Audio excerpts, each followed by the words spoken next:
ते असलं ना मग काही नाही. नमस्कार साहेब. काय चाललं राहणं आहे? नाव सांगा आपलं.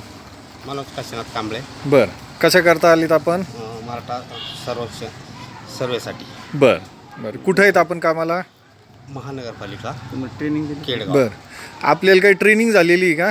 ट्रेनिंग झालेलं आहे, पण आता माझं शिक्षण नसल्यामुळं मला काही जास्त याच्यातली माहिती नाही. बर तुम्ही काय आता मला शिक्षण माहिती नसल्यामुळं मी आता एक जोडीदार घेतला, त्याच्याकडून पूर्ण अशी माहिती भरून घेतो. बर, हा तुमचा जोडीदार आहे का? बर, काय करता तुम्ही ते? तुम्ही फक्त नाव आता काय माहिती काय विचारताय तुम्ही या सर्वेमध्ये? माहिती विचारतो, हां. नाव, नंबर, हां.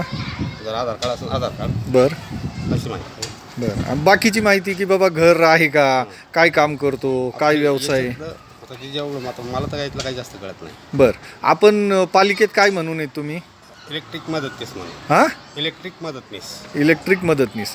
आणि या सर्वेची काही तुम्हाला ट्रेनिंग देण्यात आली का? ट्रेनिंग घेतलेली आहे, पण त्याच्यात आपल्याला काही एवढा अनुभव नाही त्याच्यामध्ये, शिक्षण पात्रता नसल्यामुळे. बर, मोबाईल चालत होते? तुम्हाला मोबाईल आता हे सगळा सर्वे जो आहे तो मोबाईलवर आहे. मोबाईल तुम्हाला मोबाईल हाताळता येतो का? नाही.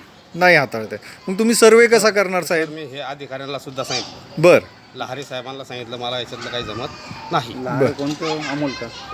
बर, मग तर त्यांनी सांगितलं आता ते माझ्याकडं नाही काही, बर. तुम्ही तुमचं बघा, कोणी जोडीदार घ्या आणि कसं काम करा. बर बर.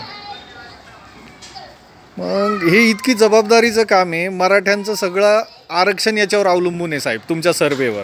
जर अशा चुकीच्या पद्धतीने हा सर्वे झाला तर काय आम्हाला आरक्षण भेटणार आहे जे आमच्या हक्काचं आहे?